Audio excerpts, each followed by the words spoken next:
Hello, everybody, and welcome to Latin America Playdate number 7. It's our final Playday of Latin America until we head into the invitational break. I'm Intero. I'm joined by Kickstar. Hi. It's going to be an exciting show. And I'll be ending Latin America on a pretty high note. Some very pivotal and important matches ahead of us. Latin America has been a very interesting region as we've seen it develop over these 7 Playdays so far. It certainly has, and we've had some teams that, you expect to be up at the top not doing their best so far, and we've had some really strong ones like Immortals, for example, who've been performing above their expectations. So, yeah, I mean, we should be able to visualize that soon. There we go, and we'll have the rankings for you of how things are going. Look at that. Ninjas in Pajamas, no losses. Immortals, no losses. Though Immortals do have 3 draws on the board. Liquid sitting up there with Nip and Immortals. And FaZe Clan, they had a really rough start to the season, I'll be honest with you. Black Dragons and Red Devils keeping lockstep. And then Ints and Pain, shadows of themselves. You know what it is with FaZe Clan, though? I mean, you say rough start, and across the board it's been rough for FaZe. I mean, they've had checkered results quite literally. It's been loss, win, loss, win, loss, win. And it started with a loss, so they're on the wrong side of that momentum. And they're really not looking like they can take one of the top spots in the first half of the season, at least with the way things are looking right now, especially considering their opponent for today, of course, going to be Immortals. Yeah, that's going to be really interesting when you look at this. And then we're also going to have Liquid playing against Nip. So the top 4 teams are all going to be in action against each other, and the bottom 4 teams will also be in action with one another. And if you're wondering, well, here's the schedule for you. We got FaZe Clan versus Immortals, as we just talked about. Team Liquid versus Ninjas in Pajamas. And then for the last 2, Black Dragons versus Ints, and Pain Gaming versus Red Devils. So at the top here, you see the top of the scoreboard, as you just touched on. On the bottom, it's the same. It's the other half of that scoreboard, the bottom half. So it's going to be a really interesting day, and we're going to see a lot of shifting, I think, in the positions, given the way that these matches are set up right now. The real beneficiaries of this setup are going to be both Black Dragons and Red Devils. They're only a couple points back of FaZe in 4th place. They're looking to try and keep that gap close with the top 4, and it's very likely that 2 of those top 4 teams will lose, which means that if you have the 2 teams in 5th and 6th right now, Black Dragons and Red Devils, picking up 3 points, they're able to keep that gap ever shrinking. Yeah, now we'll see who's able to come out on the right end of that, though. Today, as we have all these exciting matches, we can only wait to find out. So we have the attacker bans for you to start off with in regards to the way that Latin America picks their operators. And looks pretty similar to a lot of regions, but Thermite, 80%. Oh my, he is, I think, 30 to 40% in North America. I think he's around 50 in Europe, if I recall. I mean, Latin America, definitely the most popular when it comes to Thermite. And it's not surprising. They've always been big on hard destruction and multiple hard destruction operators, but instead of falling off Thermite and leaning Habana, as many regions have, LATAM went the other way. They decided to lean heavier into Thermite, and Habana is the one who suffers. She does see more bans, but that's because of map.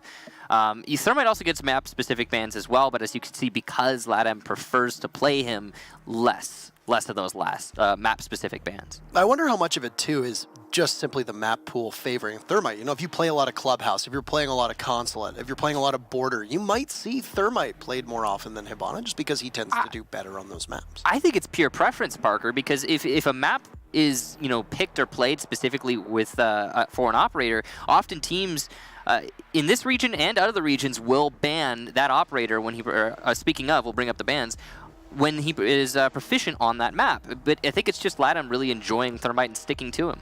Really amazing here to see how different these ban setups go in comparison to a lot of other regions. Thatcher in 5th place. Habana up as high as she is. No Maverick on the board. Very fascinating to see. And no Pulse ban, or no, Pulse will be on defense, my apologies. What operator? Actually, he took a, he switched over. I was going to say, no Ash bans, no 3 speed bans outside of Habana. That is really fascinating. Pulse is Mr. Worldwide, so... He's on attack now. He's on attack as well. I figured it would make sense for both teams to be able to see through the walls, the heartbeats of their opponents, but, he isn't in the top 5 no bans Lion for the attack. Either. So. Yeah, they haven't banned Lion. Or you know who else hasn't really been banned? Weird. Nomad? The newer, Nomad, Nomad exactly. hasn't even been banned. Yeah, no bans for Nomad. What is going on with that? What are these teams thinking? Defenders, we'll bring those up, starting with their pick rates. 72% on Smoke is actually kind of low. And Maestro, 71%. With only a 15% ban rate, that is massive. Yeah. Different from every other region. Yeah, and the difference is he's getting banned everywhere else, but here, not so. And it's again, I think this is a symptom that of LATAM. I think specifically it's that they like to play it, they don't want to get rid of it. And in other regions, people like to get rid of those powerful operators. Doc, who's sitting at almost 40% in North America, he's way down in 16%. Look at Valkyrie's ban rate. Mira's ban rate isn't that much of a surprise. But this is one of those things where when we talk about Latin America and they have a regional meta, Yeah. there have been struggles that Latin America teams have had to adapt to a more international competition.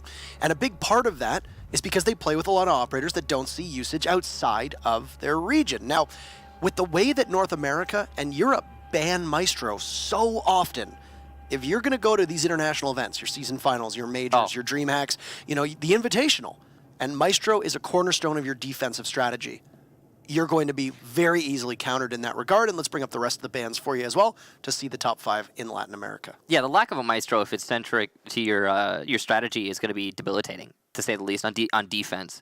And here you can see he's still made it into the top 5 there at 15%, but that's just because of how top-heavy these bans are. Look at Echo, it's 65%. And many of the other regions, it's Echo and Maestro sharing the burden when it comes to those bans. I'd say Echo is, I think, across the board a little bit more banned, but generally speaking, again, there's more on Maestro's corner as well. 15% is exceptionally low. Smoke up there with the 10%, and that's him being the most played operator on defense for LATAM, but still in the top 5 in terms of the bans. Mira also, by the way, such a high pick rate, but also ban rate. In Europe, for example, she has a high ban rate, but not such a high pick rate. So it's definitely very interesting the way that these have it has worked out for LATAM.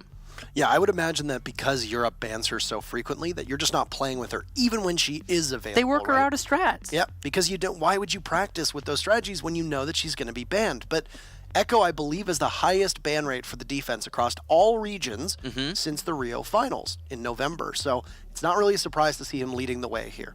We have the rosters for our very first matchup for you. FaZe Clan versus Immortals will be starting things off. Announced this week, officially joining the roster is Yuna, who was on loan from Pain Gaming, now officially on the FaZe Clan roster, even though he's been playing with them now for about just over half a year.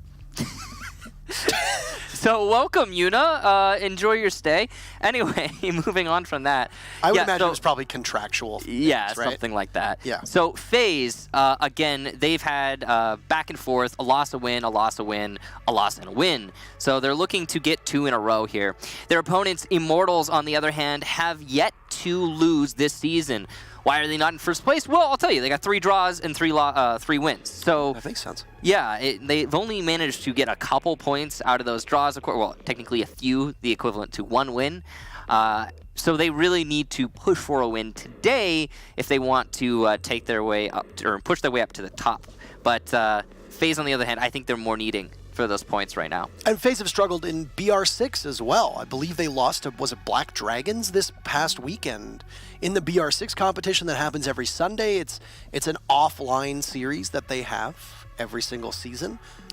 So, I mean, FaZe has really struggled, which when you look at it, this is the time that you need to be gearing up. You're going to war in Montreal in a couple weeks. So, anywho, the map veto system for you here while we continue on this thought process about FaZe's vulnerabilities. Yeah, so I think one of the things with FaZe is that they're one of the more international teams out of LATAM, Yes. and there is something to be said about the differences between the international meta and the local LATAM meta. And I do think that FaZe, while they have been trying to make that transition, might be caught off guard, and especially in competitions like BR6, which is a haven for the LATAM meta. It is probably centric to the LATAM meta and why it is so different from some of the other regions. For example, if you look at the APAC region, they have their own meta, sure, but it is, in a way, an emulation of some of the other regions. The problem with APAC, of course, is that they cannot always scrim North America or Europe or even LATAM to get that experience because of how far they are away. But because LATAM, Brazil specifically, has their own local tournament system that is very popular and, you know, a big focus of the teams there, they perpetuate that. We disappeared. They perpetuate their own meta with things like BR6. Yeah. So it's unfortunately disappeared from your screen, but it looked like Immortals was starting on defense, FaZe was starting on attack. We're going to go to border. And the point I was trying to get at with that with that was that FaZe is one of the teams that have tried to convert their way to the international meta, and they've done a really good job of it. We've seen them in the past, executing a lot of really great strategies that are more strategic than what you would usually expect. But caught in that transition, it can upset your results, especially in a local setting. Right. So we're going to be going to border, and I will. We don't need the infographic up for you. Border. That's okay. However, it is worth noting that there is a massive tropical storm that is currently affecting Brazil right now, particularly the Sao Paulo area, which is where FaZe is located out of. And because of this, the FaZe house, unfortunately, is without power. So we're going to toss to a break in just a couple minutes here, as we hope that they'll be able to get themselves situated. This has been something that's communicated with the admins. The teams are made aware of it, and we're hopeful that we'll be able to see a match without having either of these teams forfeit. But that hinges a lot upon the actual weather and the ability for these teams to be able to find a safe haven amidst the storm, to be able to compete against one another. Yeah, I mean, we've seen this before for FaZe. It's not really anything they can do, or there's nothing they can do about it really in their circumstance. Totally understand. This was last time this happened was the FaZe Liquid match actually, where FaZe didn't have power, so couldn't play. Can't really stop nature from being nature. Right. They're in the middle of their summer, and they do get storms from time to time. We've been made aware of this. It happened to FaZe, like you said, in that Liquid matchup, where they had the 3 rehosts and disconnects, and then eventually it just had to be called in favor of Liquid, in which Liquid took a pretty big 7-0 victory in that matchup. Probably could have been a very exciting one to watch. It's also not just the internet that's going down for FaZe. It's power. the power. Yes. It's just dark in their gaming house, so I mean, not really a great situation. No real winning there, and I feel for them greatly, and I hope that we're able to see this matchup through, but that's going to be a call that the admins make, not us. We're going to throw to a break, though. We appreciate your patience ahead of time, and we'll be back with an update when we've got one. Sit tight.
Thank you so much for your patience. We are now back, and FaZe have found a little bit of light at the end of the tunnel as they are now situated with an opportunity to play. And they're all connecting to the lobby, so we should be started in just a matter of minutes. My name's Intero. I'm joined by Kickstar, and we are on the verge of being able to get our first match underway. You pointed this out during the break.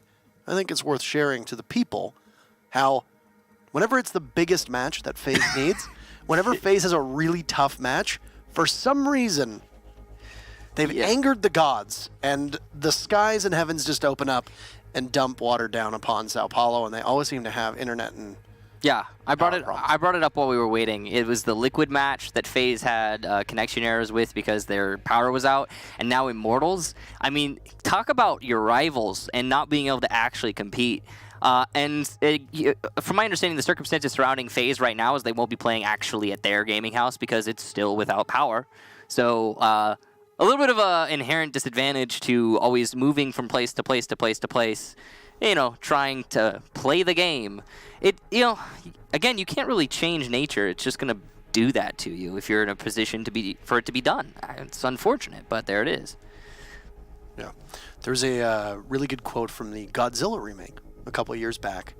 And I don't remember it, but basically paraphrasing like how foolish of man to think that you can change Mother Nature. Yeah, something like that, because Godzilla is Mother Nature. I have not watched any movies of Godzilla. The new one looks really good from the trailer. We have a community vote. We do. So what do you think about this? You going to give it to FaZe? You going to give it to Immortals? Interestingly enough. Okay. FaZe up, the people say. Yeah, FaZe up. Immortals have not dropped a match. Correct. They have 3 draws, 3 wins. Liquid have been getting wins and then draws, or wins and then losses, wins and then losses. No draws yet. FaZe. I said Liquid. It's the blue. It was the blue, Parker. Anyway, FaZe have been getting a lot of losses and a lot of draws. I have blue too. Look, got blue sweater. Blue. I'm not wearing anything else that's blue. But there are actually my Parker. glasses are blue. There are little blue dots on my blazer, but it's hard to tell. They're really gray. Blue on my watch. Oh yeah, it's kind of it's like a blue metal on his watch. It's blue. Yeah, but mine doesn't have any blue. You have no blue. It's just black and white. That's okay. Yeah, very simple. But anyway, as we were discussing, FaZe have really had trouble with their power for pretty much every single match that is high tier for them. And while they have a loss, a win, a loss, a win, a loss and a win, one of those losses was because of the same problem that they're having today, which is the power being gone. Yep. And now again playing this match against the Immortals, not in the most comfortable position for FaZe. So we'll see how that plays out. And it's a big match, and we'll bring up the standings actually again for you, just so you can go through and see what's happening today. Those top 2 teams, NiP, the Team Liquid, they're going to be squaring off. Then Immortals and FaZe. Then Black Dragons will be playing, I believe it's Ints, and then Red Devils will be playing Pain, if I recall correctly, which will be very interesting, because Black Dragons right now are sitting at 8 points. Ints have really struggled. So is Pain. But Pain does have a victory, whereas Ints does not. If Black Dragons wins, they're so close to the top 3. They will leapfrog over FaZe, but of course the results of that FaZe Immortals matchup is what's going to be most interesting.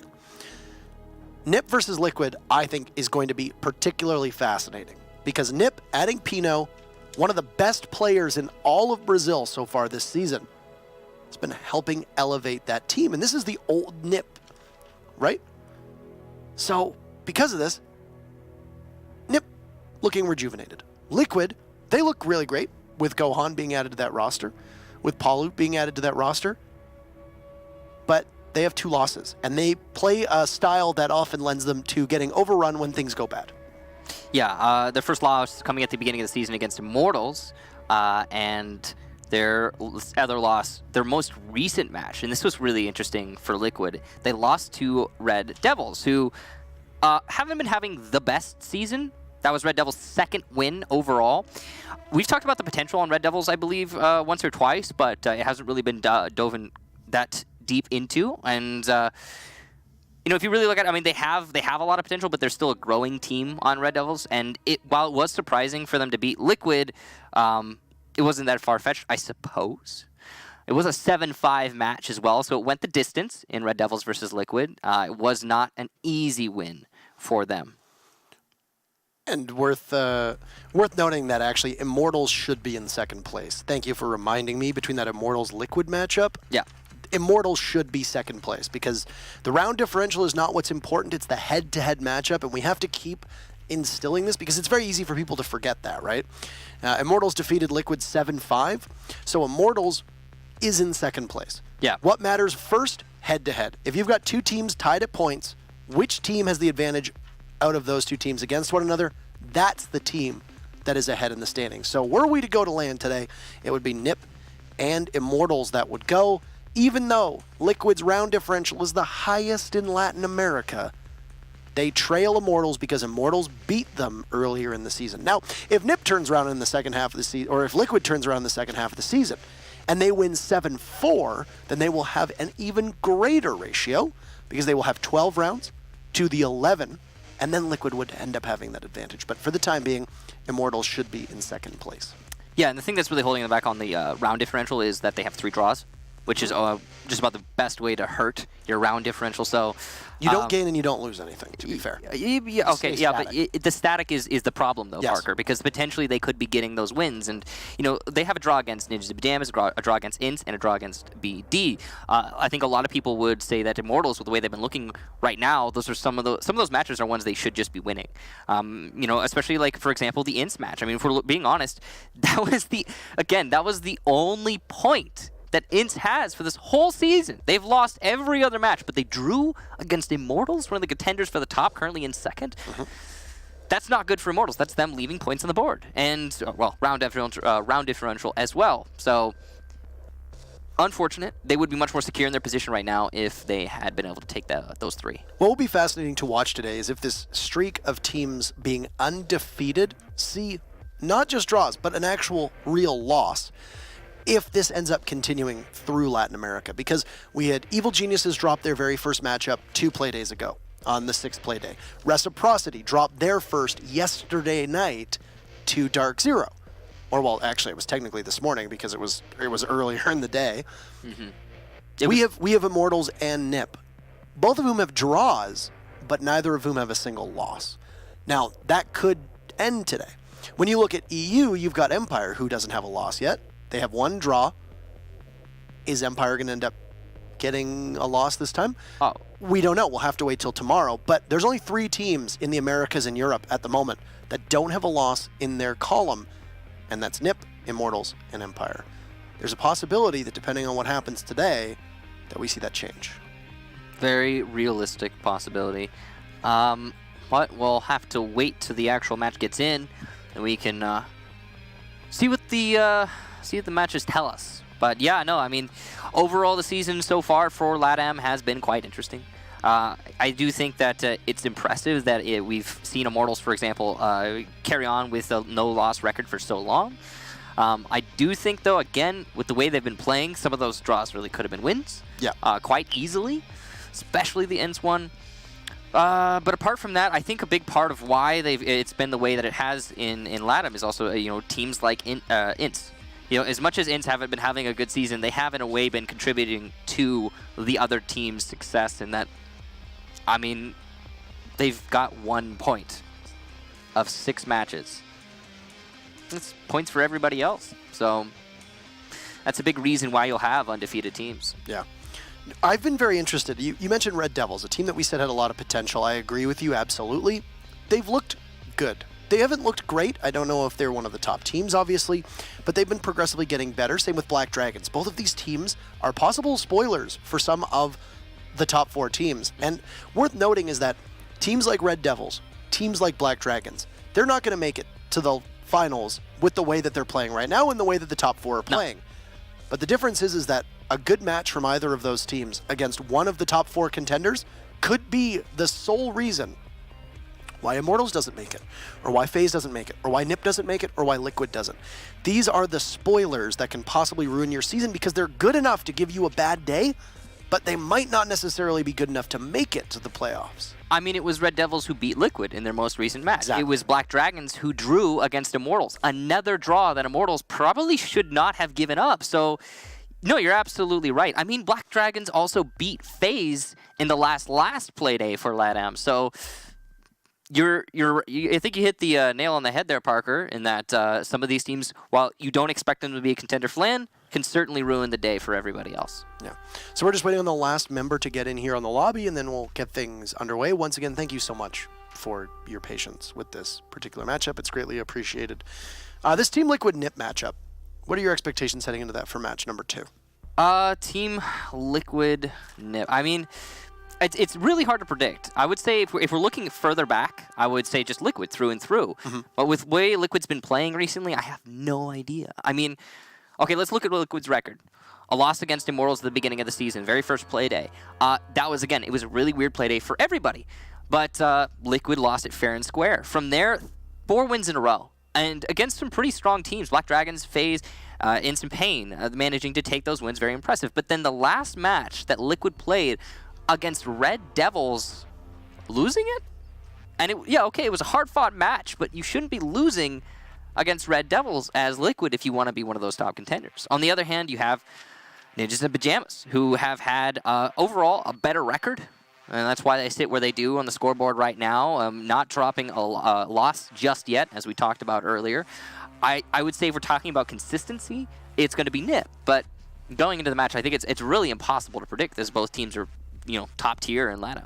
One major difference that Latin America has against a region like EU or a region against NA is that LATAM teams, the best teams, have lost against some of the worst teams. Yes. And that's not really the case in NA, and that's not really the case in EU. By and large, the top 3 teams in North America, your Reciprocity, your Dark Zero, and then your Evil Geniuses sitting in first place, they beat the lower tiered teams. They get the points where they need. And right now, I mean, when you finish this first half of the season, there's 21 possible points, right? So because there's 21 points available, what was it? EG at 18, I think Reciprocity and Dark Zero both had 16 or something like that. They're not really leaving points on the table, and their losses are coming to each other. And that's the difference here. Whereas in Latin America, as you pointed out, some of these really strong teams have lost against teams that on paper should have been a relative breeze. No, absolutely. So, ladies and gentlemen, we have Border ready to load in here for FaZe versus Immortals. Finally, everything looks like it's, well, at least some of it's ready up, but looks like we have to fiddle with the settings. Okay. Just ensuring that we're doing the 90 field of view, which has been something that has not always happened before. It also just want to note that tgking.phase we believe to be cameraman. So there you go.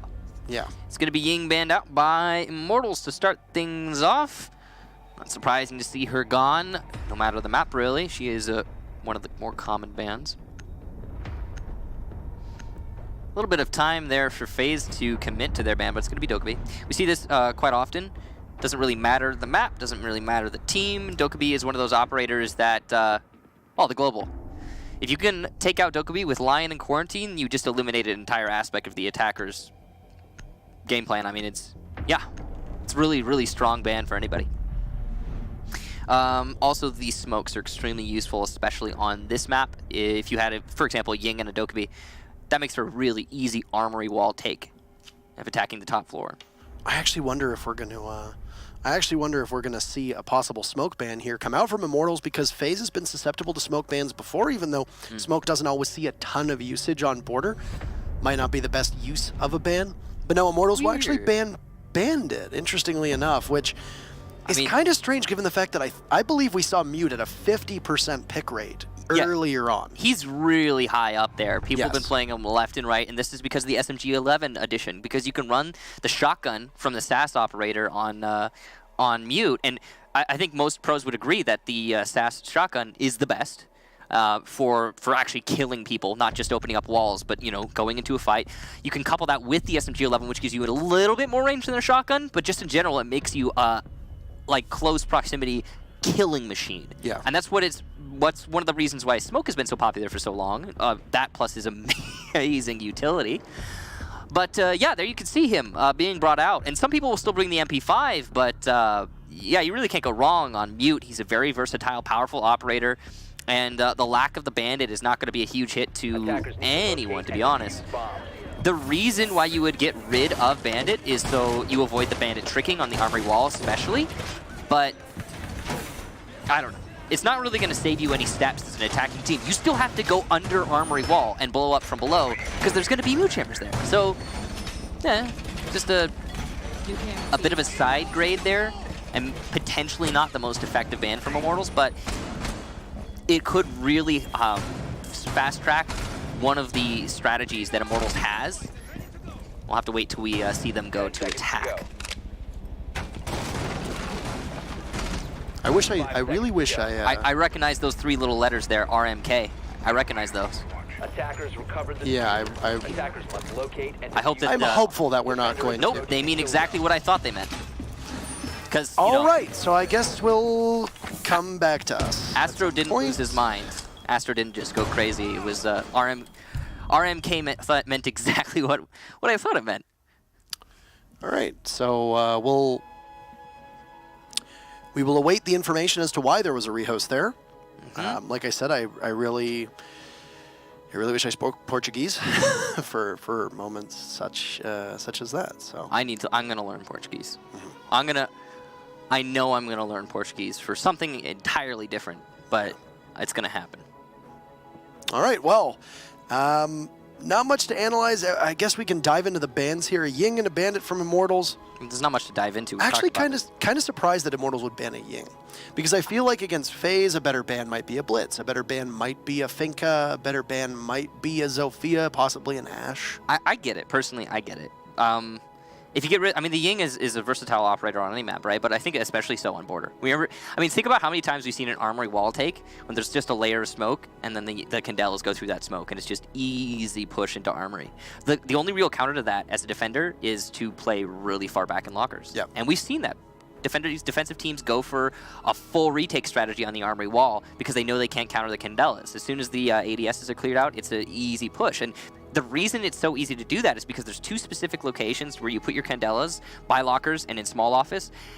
And because the Armory Wall attack is so shallow, you just open the wall, you clear the ADSs that are obviously there with some flashes or some Thatchers, and you just Candela, smoke, and plant.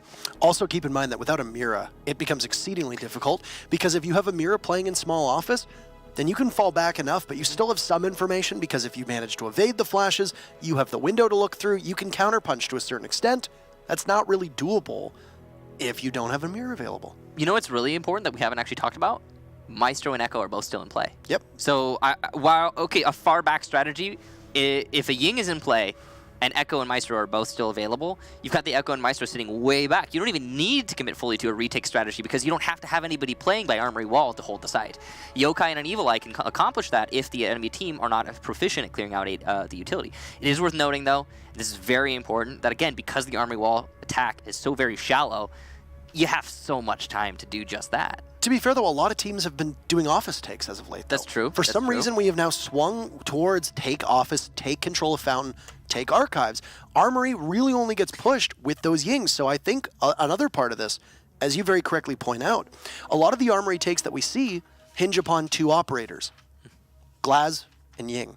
If you can take Ying out of the equation, then you're essentially forcing the attackers to try to commit to an archives take, in which case Immortals might think that they're better prepared to deal with it. Remember the Empire Mocket match where Empire was playing on border, and you interviewed, I think it was Karzeka, Yep. and he said exactly what you were talking about. Office is just their preferred way of attacking on border. He said it was easier to control. Easier to control, and they went to an office attack every single round. Every single round. They won that match. Even when they were attacking 7-5. Vents workshops, they Yeah. would still start with an office take. Because you got to get something, right? You have to have a platform for your attack, or a beachhead as we often call it.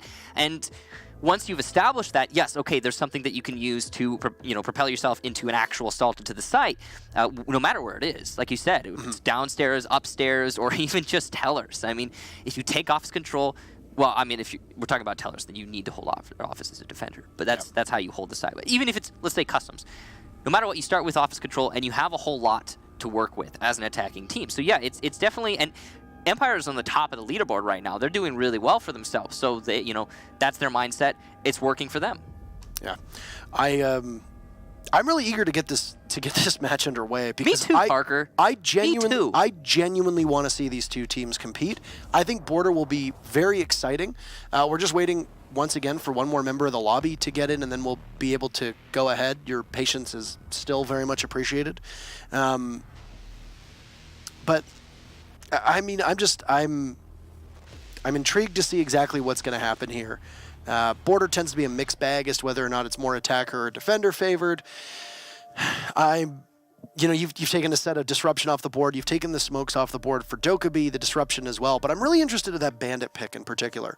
I'm interested as to why it's a bandit, not necessarily a mute, as you mentioned. Mute right now, extremely prevalent, very strong. He can do also great work when you're defending ventilation and workshops. Think about it. You're going to bring a bandit to maybe stall on armory side. You're going to bring a bandit maybe to stall on office and archive side. But there are a lot of teams that, running a mute upstairs when it's a vent workshop hold. You know, my theory, Parker, is the same thing as why we see so much Thermite play on in LATAM. Why people are, instead of banning out what they think is powerful, they're just playing what they think is powerful. So in this meta, right now, Mute is generally considered to be objectively better than Bandit for a number of reasons. There are a few circumstances where Bandit is going to be way better. Like, for example, when you're on Clubhouse, you're defending in server, then having a Bandit trick that wall is vastly superior to a Mute. Construction as well. But it's important to note that there are plenty of counters for Bandit now, and those counters are equally efficient against Mute. For example, Maverick. If Maverick's not banned on Clubhouse, you are going to have trouble bandit tricking that. It might be just worth it to put down a mute jammer and hope for the best, because that's basically going to be the same as bandit tricking it, except you're not putting one of your players at risk. And considering that the kit outside of the utility for mute is superior to bandit right now, it makes sense why we're seeing LATAM bring mute instead of bandit more often than not. And again, I think it's the LATAM mentality to let's ban the other one instead of the one we want to play, so we can play what we want to play. I think it's a very different mindset in terms of the ban phase than we have in every other region, but it is, I mean, it's a pretty obvious pattern if you just look at the pick rates and ban rates in LATAM. But, well,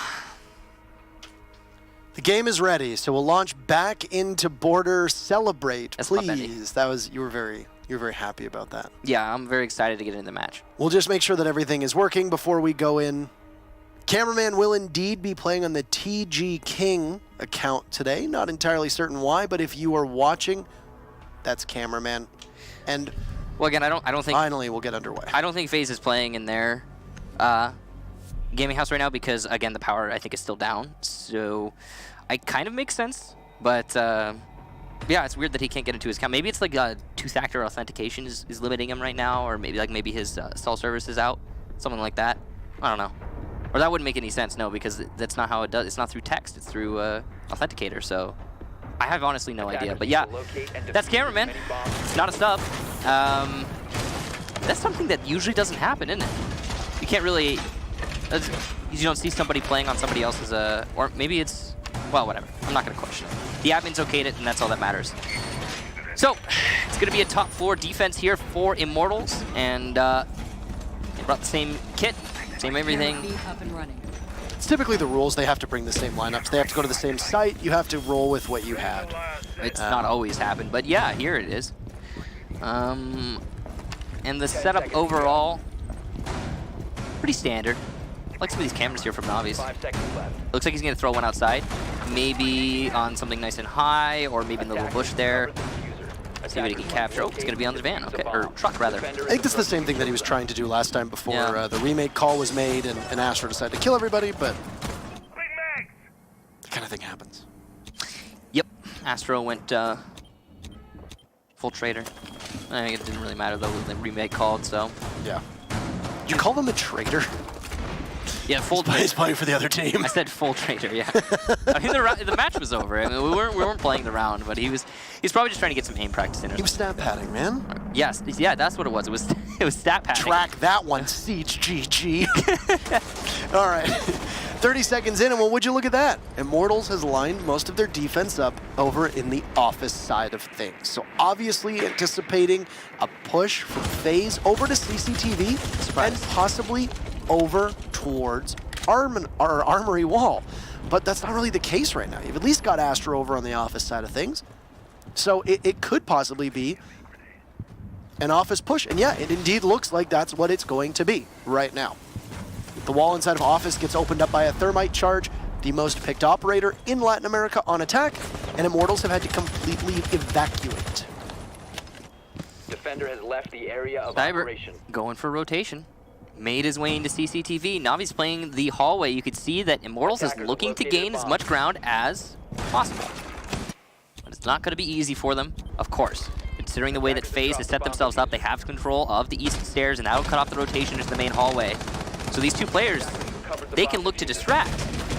Ooh, and this is actually really smart from Navi. He could open up another angle that's going to distract FaZe Clan. He actually might have hit one of those shots on Astro, who has taken a little bit of damage, but it could have been somebody else as well. Overall, though, FaZe Clan going slow. I don't think this works. Did it? No, it still works. Okay. I heard somebody say that they fixed it, but apparently they didn't. No, Who was that who said that? I believe it was on a broadcast. I thought as well thought that we had heard that apparently Yeah. they patched that out. Yeah, I was but going no. to say that they were trying to make it so you couldn't do that anymore, but Bullet will get the very first kill. Guns down Mav, the butt goes goodbye. Cameraman will refrag onto Cyber, but then PX is there, and it's going to be trading back and forth, 3v3 now as Moringa finds his, and Cameraman will creep on up towards metal detectors. Astro with such an accurate shot just cannot land it onto the mute, as there's PX and M King with the joint SMG-11s, proving that that sidearm is still often considered a primary to most. And Immortals will lock down that very first round upstairs on Armory. Likely going to Vents and Workshop next. That was really interesting the way that played out, mostly coming down to the refrags and Immortals being able to keep the momentum just a little bit in their favor. I'm surprised that Immortals managed to win it, to be honest. The way that FaZe Clan was positioned, it looked like they might be able to just strangle the Immortals defense. But they got a little ahead of themselves, the coordination just wasn't there, and yeah, it's unfortunate to see. Again, I feel like FaZe are in a bad place right now, mentally, and it's something that they're going to have to overcome in the middle of this match. I feel like starting things out, losing the first round, that is going to be detrimental to FaZe's mentality, and it's something that is really going to make this a lot harder. Defenders, protect your bombs from being defused by attackers. I feel bad for FaZe. But Immortals definitely earned that round. Can't take it away from them. They played it well. I do think that they made a few mistakes there. Of course, a little bit too, say, fluid on their defense. There were a lot of positions that Immortals had control of, and they forfeited for no conceivable reason. And it actually did end up hurting them. For example, we had the Ash in the main hallway. Very powerful position. Could have done some work there. Jammer ready. Cameraman didn't Attackers have located accomplish the anything bomb. in that position, not really, but there was the potential for it. He was just unable to capitalize on his positioning. Either way, Immortals just winning the gunfights, winning those trades. Really great defense overall, and a big part again. They were very fluid, and I wouldn't normally call that a good thing, but hey, it worked. Yeah, they didn't really play that office take the same way that a lot of teams do. It was a very forward aggressiveness from Immortals, contesting all the way up towards those two half walls that look in towards the archives. And given the fact that the mute was so important for PX in round one, and now we're going to see it come out again, I think that really speaks to why Immortals did pick the Bandit ban, was because they knew they were going to run mute, and because they start on defense. This was touched upon by Milos yesterday in the broadcast, and it's actually a question that a lot of people have answered. I don't know why Cyber was in a position to die that early. But he did, though. But he did, and that's a big opening kill. Taking out the Legion, too, is really important with 40 seconds on the board. You have, at most, 3 goo mines down, one of which, I would wager, has probably been spotted and shot at some point, possibly by Astro. But just Not a very good Legion right there. no, that was not a smart play by Cyber. I would imagine that he just did not expect the Zofia to be able to get that aggressive so quickly on. But just to finish up my point before we transition in here towards this round, teams will choose which operators to ban depending on where they start. Immortals was starting on defense. They get to try and give themselves an advantage by banning a defender that they don't use for those first 6 rounds, but will hurt FaZe, presumably hurt FaZe. So that would be why the Bandit goes and not the mute. Sure. Immortals in a standard array here, but having lost one of their players early on, obviously at the disadvantage. Bullets retreat there, covered. Immortals have already done a good enough job to delay on the top floor. They don't need to linger there any longer, and they're going to completely default, going back to the site. You can see them now just waiting patiently. Definitely the right call, but it looks like actually we have a rotation by the east stairs. It's going to be Bullet moving his way up to support M-King, who is actually still inside of offices. So 2 anchors, 2 roamers, but the roamers far afield, not from where the attackers are trying to pressure upstairs, which is by Armory. The roamers are focused on office side. Meanwhile, Navi's downstairs can hear somebody inside of Customs, goes for the fight, but no bullet's going to land from either player. Oh no, caught in a rotation, and there you go, cameraman. Able to get a kill onto Navi's. FaZe Clan put themselves up 2 men and are in a dominant position.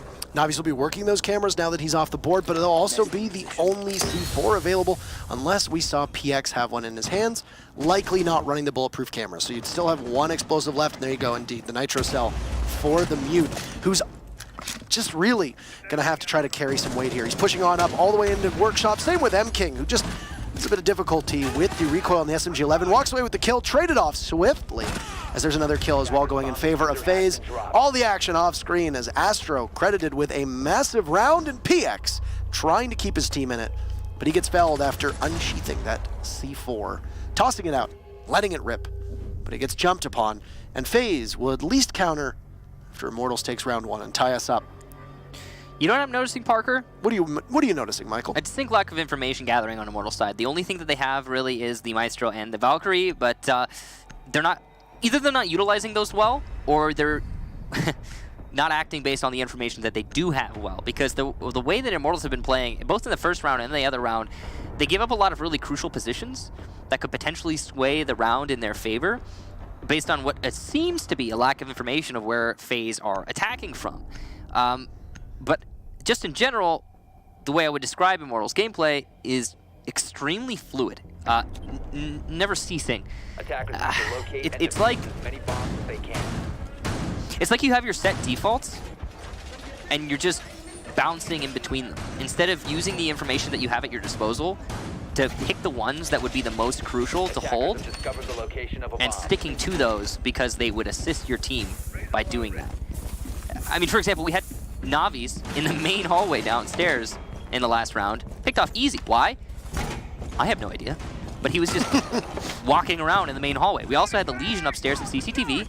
Died early on. Why? Because, 10 I mean, seconds remaining. he died because he didn't have the information. Why is he playing there? I have no idea. 5 seconds to go. It's definitely a really weird way that Immortals are playing. And again, it was in the first round as well. FaZe just weren't really FaZe played worse. But I think there's a lot of holes in the Immortals defense right now, and they're going to have to really button that up.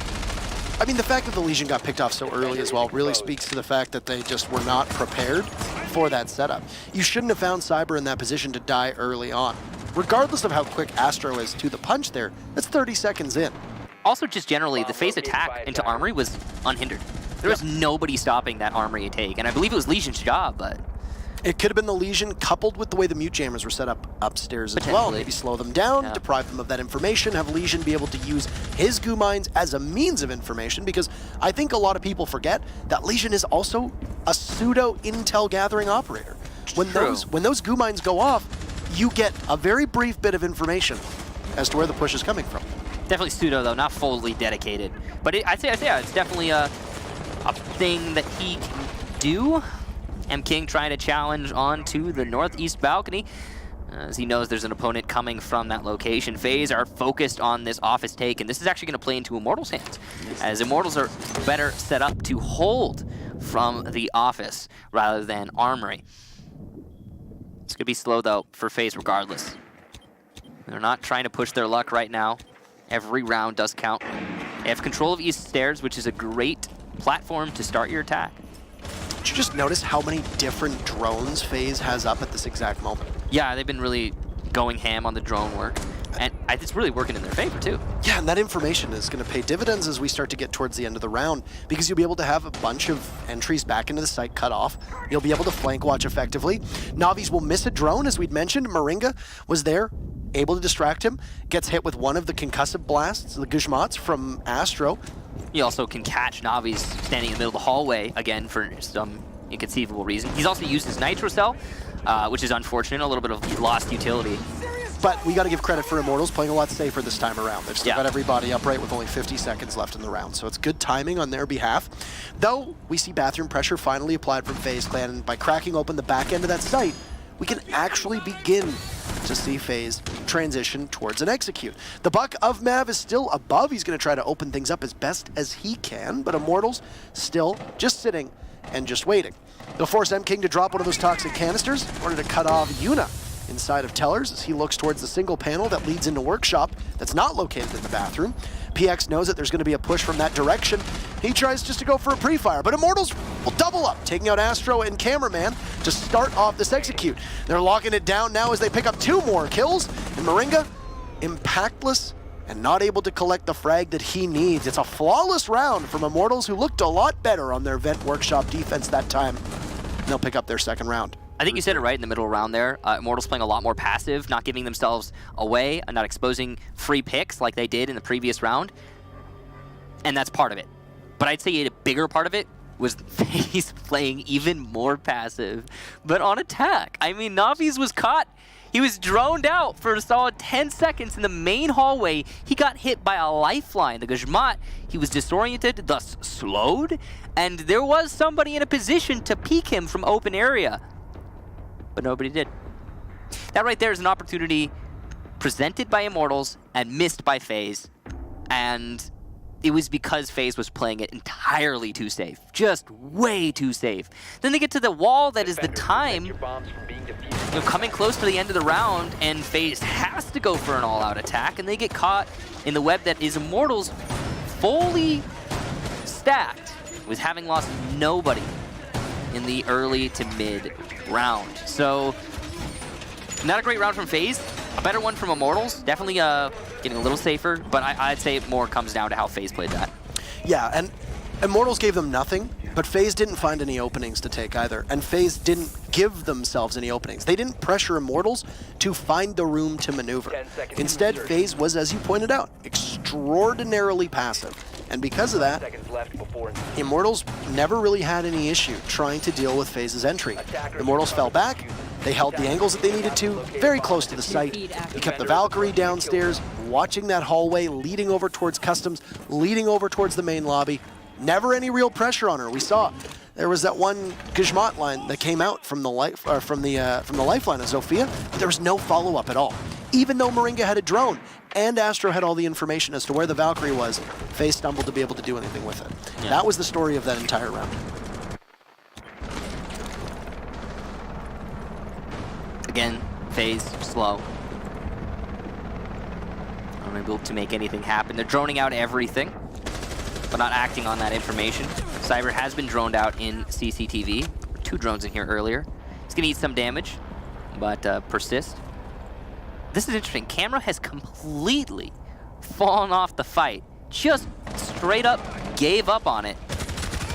But Astro's gonna get a pick in the main hallway. Moringa also will take out M-King, so here we go.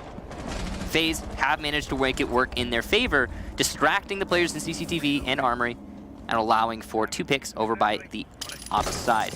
Now, how much of that was FaZe being able to find the way to push Immortals, and how much of that was Immortals just being a little bit too risky? A bit of both. A little bit of both.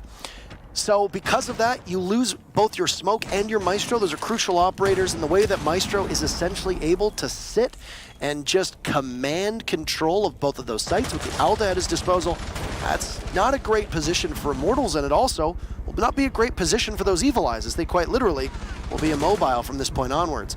Navi's looked like he was playing very far in on Fountain's side. He's obviously moved back in towards Armory. He managed to take out Cameraman, leaving FaZe down one of their fragging operators. But they still have a lot of time to work with. And if Mav can position himself below and use that skeleton key to be able to try to open up the site, this could be very bad for Immortals. They're still in a defensible position, but with such low manpower. Oh, here we go. Navi's with the second kill, actually. Mav goes down, and that's a strong fight back from the aggression of Navi's. You really have to do that when you're at such a disadvantage. Astro came off of this balcony and has since returned, but he will die in that transition. That's 3 for Navi's. He's looking for a 4th there on the north balcony. He's now trapped inside a B, so not a great position to be in, but he's already done enough work. The rest of his team now in a position where they need to put in some of their own. Cybero's going to take one, so the ace denied, but it's a 4K for Navi's, and the round will go to Immortals thanks to his effort. I was in flashbacks of you grabbing all the aces before he got that I knew 3 you were kills, going to say and it. I was like, I knew you were going to say it. I have to say it. You have to, It's in my contract. I signed it. Yep. I signed it yesterday night. That's true, I saw it. You did. You saw me sign He it. has to talk about every time I cast an ace. It was like a WWE like contract signing in the middle of the ring. You know what? Got brought down. You guys couldn't see it obviously because we're off camera, but as soon as the 3K came in there for Navi's, like his hand went on, or his elbow went onto the desk, and his head went into his hand, and he's just like, his mouth is like a little ajar. He's doing one of those "Are you kidding me?" faces. I was as equally sad at that exact moment as I was at the end of The Notebook. So it was a very wholesome film, and I gotta say, Oh, it's a movie. Okay. it is a movie. It's also it's also a way for you to keep track of what's going on, which was what we use. We use notebooks. Yeah. We use Notebook. I like my notebook. Do you like my notebook, Parker? I think your notebook's really nice. Look, it matches the strap of. I mean, to be fair, the best part about The Notebook is Ryan Gosling. What? Oh, the movie. The movie. Yes, the movie. I have not It's watched a it. joke. But anyway, Is that the one with We're gonna drop it. it's Rachel McAdams and Ryan. We're gonna drop it. We're gonna drop it. Well, you can show it to me later. Do you want to watch The Notebook with me? Yeah, let's do it. All right, cool. It'll be a fun date. Thanks, man. That'll be a great time. All right. Round number 5, Immortals has quite the advantage at the moment in 3-1. They'll go back to, well, they can't go to ventilation workshops. They can't go to armory. Right. Where are they going to go? Customs. They're going to go downstairs to customs. It's weird that they're going to customs. Usually in Latin America, actually, the preference is tellers. Yep. We have seen quite clearly that. But not so in this match, it seems. Possibly just Immortals trying to pave a little bit of a new direction there and keep their opponents on their toes. And that makes sense to me. Both customs and tellers are equally not great. And I mean, you're not going to get an advantage playing one or the other. So play whatever you're comfortable with. Try to mix up your opponent's strategy. Why the heck not? M King, as you can see, set up to gas canister outside of the jail wall. So he's not trying to trick it, as he doesn't have impacts. But hey, you can do some damage if a thermite goes to plant an exothermic charge. Why not? Again, it's going to be very slow from FaZe. I think, you know, I'm going to predict this right now, Parker. In the attacking half, and we've already seen this be the case, so this is not a hard prediction, but in the attacking half, if FaZe doesn't get any picks, they're going to lose every round. If they get early picks, then they're going to win every round, and that's kind of been the story so far.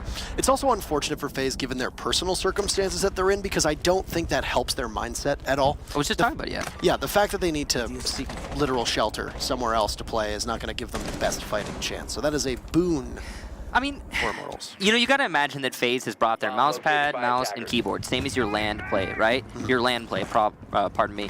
But you're playing on someone else's computer. Different chair, different desk, different setup. And it's just different lighting around you. That is actually a huge thing when you're playing video games. Is the Comfort lighting matters a lot. Yeah, it really does. And it's not like Immortals has to go through the same thing. So yeah, it's definitely a disadvantage for FaZe in this match. And while they've come close to a lot of these rounds, they haven't been able to take it. But here we go. Cameraman starting things off well, getting that early pick onto Bullet. But again, we've seen this before. 2 picks in a row for FaZe. Last time this happened, Immortals made an exceptional recovery. It was very close, though. We'll see if they can do it again. Those were both picks that were playing above, though, so Immortals do lose their second floor control. You saw Cyber also drop down, so he who was playing on that second floor will try to go in towards the site.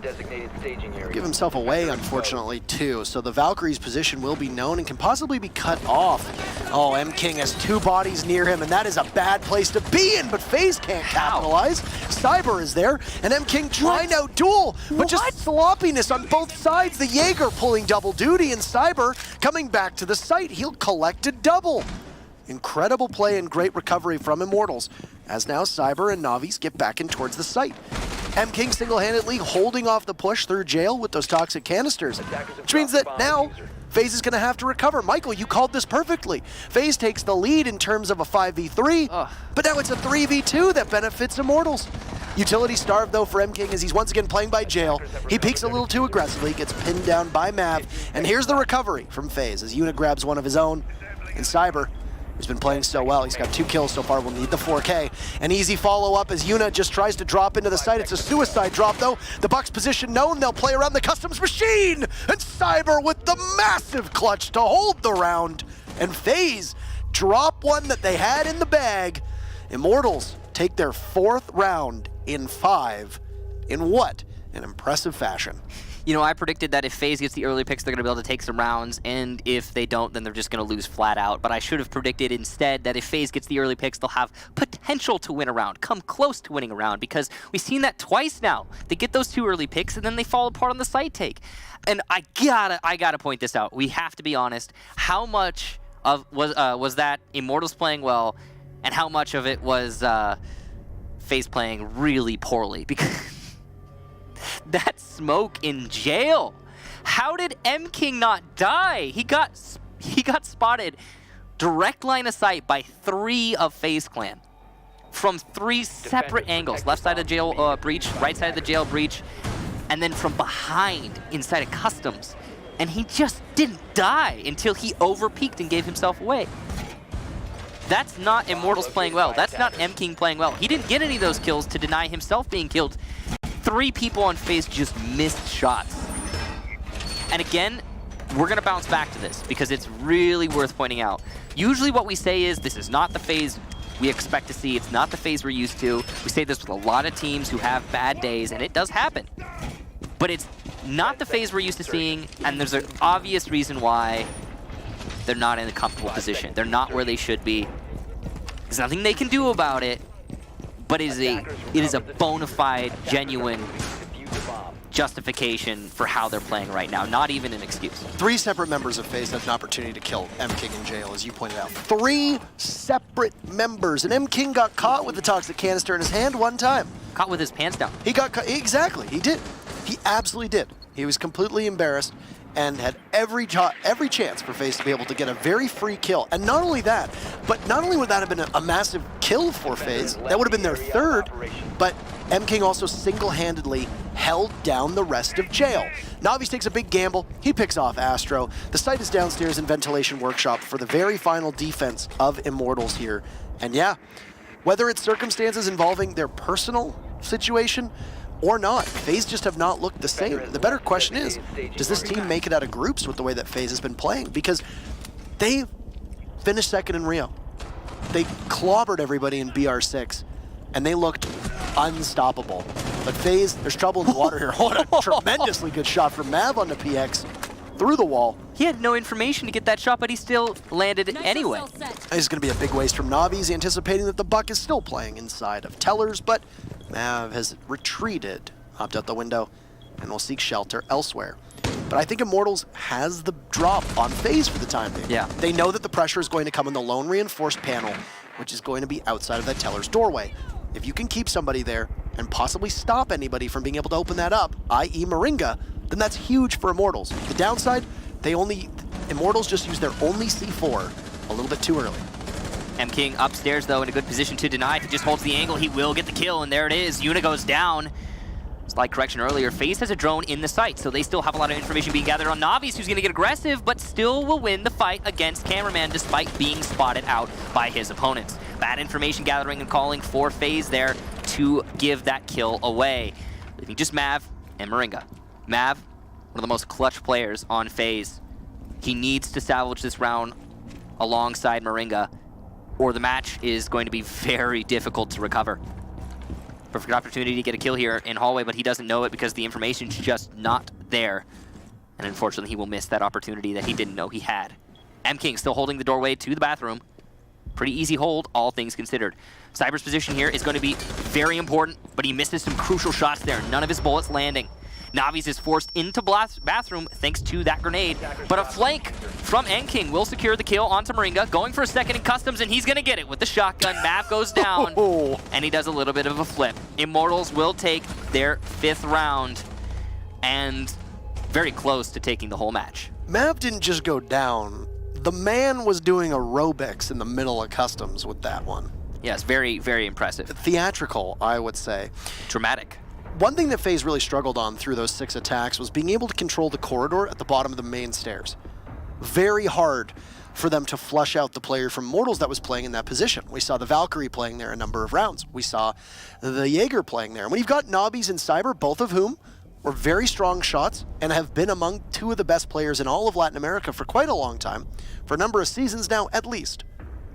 You need to be able to use your utility. And I understand that FaZe, for the most part, likes their fragging operators. You know, they used to bring an awful lot of Twitch. They bring a lot of Ash. Losing the Dokkaebi hurts them because you have to put Astro on another role. He can't play the Dokkaebi. Instead, you're going to put him on the Zofia. I find it very interesting that it was FaZe who banned that Dokkaebi. I don't think there was enough utility that was being brought from FaZe to be able to flush out the rest of Immortals. And it was something I touched on in the second round. How much is it that Immortals is playing passively and very smart, and how much of it is that FaZe is just not having the tools to open up Immortals' defense? I don't think Immortals is playing passively at all. I think they're playing more passively than they were at the beginning when they dropped that round against FaZe, the second round total. I think they did tone it down, but they're still using some pretty dangerous rotations to get some of the kills that they're getting. Like, for example, the main hallway downstairs that you talked about. The FaZe seems incapable of having control over, at least when they were on the attacking side. It wasn't just that main hallway, though. I mean, across the board, FaZe struggled on attack with controlling anything. And what did FaZe do as a response? What was their adjustment? They slowed down and they droned a whole heck of a lot more when they noticed that it was a problem. And it just didn't work out. Well, FaZe's attacking half is now expired. And we'll go to the defense. And this is a little bit easier for them, all things considered. The thing that FaZe has been struggling with the most in my mind is coordination. And I think seizing opportunities. And it's a lot easier to have solid coordination because it's a little bit more kind of just automatic on defense than it is on attack. So this is a very comfortable position for FaZe, all things considered. The only thing is, again, that mental game that FaZe has to be suffering from considering their circumstance, plus the 5-1 scoreline they find themselves facing right now. It's going to be hard to recover at this point. Yeah. The general wisdom is that if two teams enter into a match without having any real experience on that map in particular, the defense will usually win more rounds because you need to be more precise on your entry. You need to be more precise on your attacking. Plus, generally, coordinating is easier on defense. I mean, much easier. It just kind of happens. And I always like to reference the EG FaZe matchup on Skyscraper that we saw at the Invitational last year. Neither team really played that match. And what happened? There was one lone attacking round victory, and that was all it took. The defense won every single time. FaZe suffering as they get the very first kill, but then swiftly traded off onto Cameraman's Mute playing inside of CCTV. Bullet gonna enter into CCTV. Perfect timing there from what looked like Mav to rotate. Some missed shots from Bullet, gonna miss out on a kill there. So Immortals have control of CCTV, which is a powerful position. They have control of East Stairs, another powerful position. They have coordinated and conducted their attack very efficiently. Also like what they did with Cyber downstairs to potentially get some damage done from below. But with this control now, they need to figure out where they want to attack. And it looks like they're setting themselves up for an armory wall take. They have the thermite, and they are preparing for the assault. One panel left unreinforced. An attempt to possibly deny the exothermic charge. But it's not going to happen. It'll go off, and Immortals now have the avenue they need to attack onto A.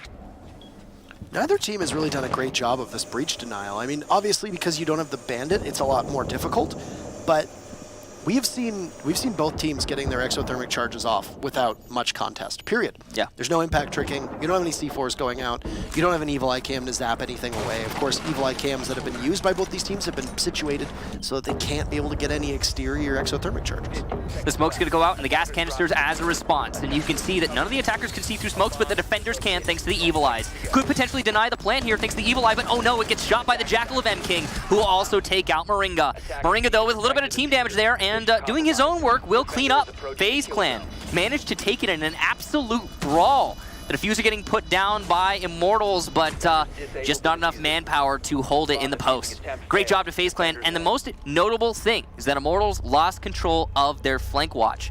Because they didn't have control of the flank, it was an easy sweep up for FaZe, using the chaos in the armory wall take to distract.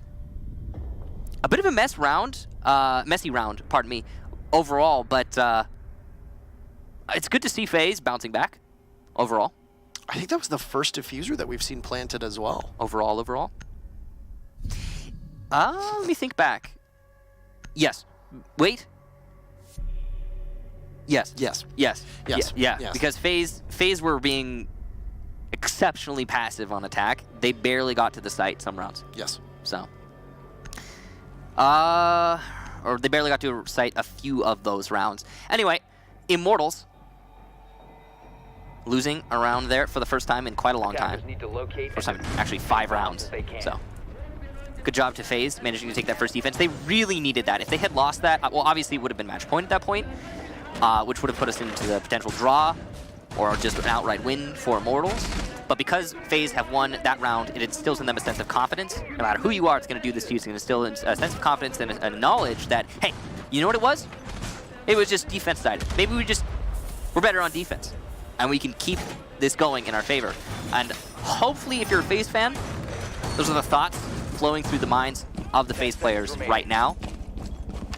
And hopefully, again, if you're a FaZe fan, 5 seconds left before they'll be able insertion. to turn that into some more round wins. Attackers have recovered their diffuser. Attackers' objective is to locate. What I a really bomb. like about FaZe from that last round was the fact that they never gave up on trying to deny the push. Right. As soon as they saw it coming, it was just no holds barred. And what we see often from teams when they're put into a 5-1 position, less experienced teams, is that they'll lock up. They'll be like, we have to keep ourselves alive. We can't risk anything. And FaZe said to heck with that. And they went for it. And you really got to give them props for that, especially considering their circumstance. It's also how slippery the dock was of Astro. As you noted, the fact that Immortals lost their flank watch. Yeah. And then they lost control after the post plant because as they tried to transition, that brawl, as you mentioned it very effectively, everybody was just pulverizing each other. Nobody was really watching. I would imagine that for both teams, comms were a total mess. Yeah. But the one thing that Astro is very good at, he's silent but deadly. He can sneak up on you, and while he might not be the most vocal when it comes to team comms for FaZe, he gets the kills when he needs it the most. And then emerging from monitors over on that CCTV side of things.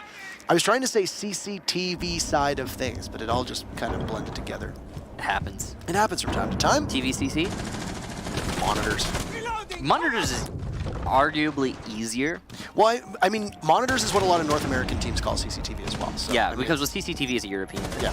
Navi's gets eliminated by Yuna, but then Astro gets picked apart from Cyber, who just opens up the wall into Archives. Has a great line of sight. Can look all the way down. It's really much of a contest, but FaZe is going to fight this very aggressively so. Yuna takes one down with bullets. Cyber is there to pick up his second kill, and then will likely fetch his teammate up, but Immortals waltz on in. Mav still there. All this pressure from FaZe, but Moringa gets caught out, and it's going to be a barnstorm as Mav comes on in, but he doesn't know they dropped, and the MPX, no contest for the C7E of M King, and Immortals will put themselves on to match point in a round where all of the action occurs within the first 30 seconds of the very first bullet being fired. An impressive recovery from Immortals there, and a great play to be able to seize control of that second floor and then drop right as the round comes to an end. It's a very crucial analysis that I would have gotten in if it weren't such a fast round, was that it's also like billiards and pool. Yeah, just regional. Yeah, that's a good one. Same with how some people call half-wall bunker in Border as well. Well, I think that's a minority in North America. That's like, my team called it bunker, but It's because there is technically the other half wall that is right next to Sandwich, looking in towards Archives. That's why. yeah, that's true. But usually that's called like metal. Like a lot of people call that metal or like or sheet. I've heard it called sheet before. As weird as that is, because a metal sheet. But I've never heard that. that's a really I don't think that's a common one. Very I think it was like one odd person on Discord, and I was like, why? What is sheet? And he's You put them on your bed. yeah. Yeah. I have two. I have a fitted one, and and what was the other one? A loose? No, it's More segues than a tour. 10 seconds to go. that last round, Immortals just said heck it, and they just heckin' rushed in, and they didn't stop, and it worked out for them because FaZe. Attackers' objective is to locate Wow, a they bomb just and defuse they were really doing their best to fight back, but some unfortunate circumstances there, especially with Moringa on that smoke. He was waiting for the push under the drop down. Oh, and then worst moment, he pulls out the gas canister. We're gonna see an early pick here from Astro, which is great for FaZe, as it will really stunt the potential for a rush like what we just saw from Immortals, and even M King paying homage to the accuracy that Astro has at his fingertips. Lone set of smokes on behalf of the attackers also off the board, plus the ability to pin down one of the members of FaZe Clan with that Inox that is used from Jackal, or as we like to call it, his Jackal Trackle. in order to figure out where the Nobody defenders calls are. it that, Parker. Trackled by Jackaled. Nobody calls it that. I call it that, so that's at least one person, Michael. Anyhow, we'd mentioned before that the Thermite had not had much of an issue on either team to be able to open the walls up. There you go, once again. PX will not have a contest being able to use his utility for hard destruction. And while FaZe does have a significant advantage by taking out that Jackal, they might lose Mav here if he gets a little bit too aggressive. Trackle. Mav looking for the angle into bathroom, and the skeleton key, is actually going to be to Cybera's detriment. Excellent shot there from Mav, reacting the perfect moment. Navi's pushing his way towards the main hall downstairs. Astro's going to get his second. So FaZe in commanding lead for this round and trying to fight for that draw. Looks like they're going to be able to take this one. Mav is going to be lit up though by PX, and he will be put on low HP. Luckily for him, there is a dock and potential for a reset, considering how comfortable FaZe is right now. Heal up there on Mav, as you can see, 2 stim shots being used. Look how patient Navi's is being. He makes 0 noise. I mean, Ash at full speed makes 0 noise most of the time anyway, but crouch walking? Yeah. Or I at mean, least stealth walking? just walking in general as a 3-speed, it's no noise. It's ridiculous. Silent. Bounce wise, Absolutely silent. makes no sense. Yeah. Anyway, Navi's going to be working his way towards Archives. I mean, Immortals are just waiting for picks, basically. And FaZe is not going to give them any. That's essentially what's happening right now. Actually, I stand corrected. Astro, for some reason, is going to push his way upstairs. Now, Immortals has an opportunity to come back here. That was not a good call from Astro. No, that was a unfortunate rotate that could snowball, but I find it very unlikely that Immortals is going to be able to make the pivot towards the site and not get cut down, just because of what FaZe has at their disposal. You've still got the Evil Eyes. You likely still have a Nitro Cell from Mav, but oh no, here's Navi's, and he will have to be on a one-man stand as PX gets cut down from Yuna. Navi's watching too many angles. He's getting marked. This is going to be very difficult. You've still got a scanner on the board, and too many members of FaZe, too many angles. Navi's not going anywhere. FaZe will at least prolong this game a little while longer and take their 3rd round. Pick an angle, man. Pick an angle. Yeah, I think he was. I think he was picking many. He was picking 3 angles. Almost too many. Yeah, you need to pick one at a time, one where you think the enemy is coming from, and stick on that one and hope that you find somebody in that situation. But it is not what happened, and because of that, FaZe were able to take it. Well, actually, that's not the reason why. The reason why FaZe took that is because they got aggressive on defense, they got some early picks, and then later, when they realized they had the advantage, they hunkered down. At least for the most part, not all of them. Astro got aggressive, pushed upstairs. That was a mistake. But there were still 4 people alive on FaZe. And Immortals, in a 2 versus 4, not an easily won situation there, especially when you're on attack, and the defense has been the heavily favored side. So, FaZe, much closer now to bringing this back. And Attackers need to locate. yeah, I've never been on a tour group before. Have you? No, I've never been on a Segway. That's not true. I've ridden a Segway. Like an actual one of those, the things with the 2 wheels and the arm thing, where you? Yeah, you have to lean forward. I've never been on one of those. A lot harder to pilot than you would anticipate. Really? Well, yeah, because in order to get it to go forwards, you have to lean forwards on it, And it's like and it feels like disorienting. you're falling over. Yeah, and then you have to lean back to stop it, and it's like, whoa! You have to do that same thing. If you've ever skateboarded before, I think it'd be pretty natural, because when you're diving in on a pipe, it's pretty much the same thing. The first couple times you get really disoriented, you're like, I can't do it, man. I can't do it. And then once you actually just lean in and trust the board, 5 seconds remaining. Dude, I did not know you shredded. I used You to. shred? I used to, and then I broke my body and stopped. It broke like the entire left side of my body, and I was like, nope, I'm done now. Yeah, I was never as skilled as Macy J though. Back to the video games I go. Yeah, All right. I've actually broken my body doing that too. How? I don't know, man. Anyway, we're gonna see FaZe. They're bouncing back a little bit here, but I think most of it comes down to the defense side, and FaZe's coordination has been a lot better on defense. It has still been bad. It's worth noting we can't let go of that fact. FaZe has had terrible coordination for this whole match. Like, for example, Astro running upstairs, that's gotta be a miscommunication. That's gotta be like, Astro should have said, hey guys, I want to go do dumb stuff. By the way, I'm not trying to say bad things about Astro. I said that same thing when I played. I was like, guys, I'm going to do something really stupid. And then his team didn't say, no, don't do that. But yeah, somebody needs to say no. FaZe needs to be a little bit more tighter if they want to bring this all the way back for a draw, is the point I'm trying to get at here. So, up in Armory, the ideal site for FaZe. First site they went to, the first site they won. Hopefully, if you're a FaZe fan, they'll be able to bring this even closer to a draw. They have a long way to go. Yeah, 3 rounds in a And I've row. seen a lot of worrying signs about FaZe in this particular matchup, where I think that Immortals have had opportunities to close it out, just haven't been able to take it all that well. I am interested to see the way that these castle strategies are designed, because that castle barricade going on the window there, that's an easy breaching round that you don't necessarily need to use, unless you think that Bullet is possibly going to use it on barbed wire somewhere. But it's 12 hits, man. the only good news is that unless Navi's is bringing breaching charges, which he likely isn't, I imagine that we probably are running flashes on the Ash, Claymore, smokes, and then frag grenades. The only other opportunity outside of meleeing or using an exothermic charge will be that final breaching round from Ash, because the very first kill goes on favor of FaZe. They take out Cyber, but Bullet will take out Moringa. Bye-bye smoke. And there's the exothermic charge, opening up the wall all the way down into Archives, with PX in command inside of offices. And he'll go on to drone to give the rest of his team information. They know that there's a dog not too far off. And this could be an easy pinch. Astro in a lot of trouble, tries to pick himself up, but there's Immortals. Signature coordination that they've been doing so far in this matchup, being able to pick 2 off for FaZe. They're going to lose another as Bullet is there. He'll eliminate Mav, and this is all going in Immortals' favor. FaZe falling under pressure here. Not a lot of time left. A flank from Cameraman will go nowhere. There's only 1 kill away from Immortals being able to claim this round, and claim it they shall with Navi's there. The F2, just such a powerful gun.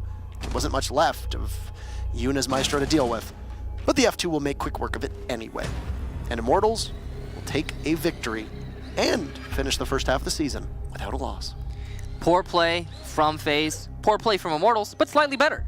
And overall, a quite interesting match. It was across the board sloppy, but we did see some very well-coordinated rounds from Immortals, and honestly, that's why they deserve to be the victor here, especially on their attacking half, where it was a lot harder to put together that coordination. On defense, again, it kind of just happens sometimes for teams. That's why FaZe looked a lot stronger on defense. You don't necessarily need to communicate nearly as much as you just need to have an understanding of the default holds, where your teammates are, and those are pre-coordinated. When it comes to attack,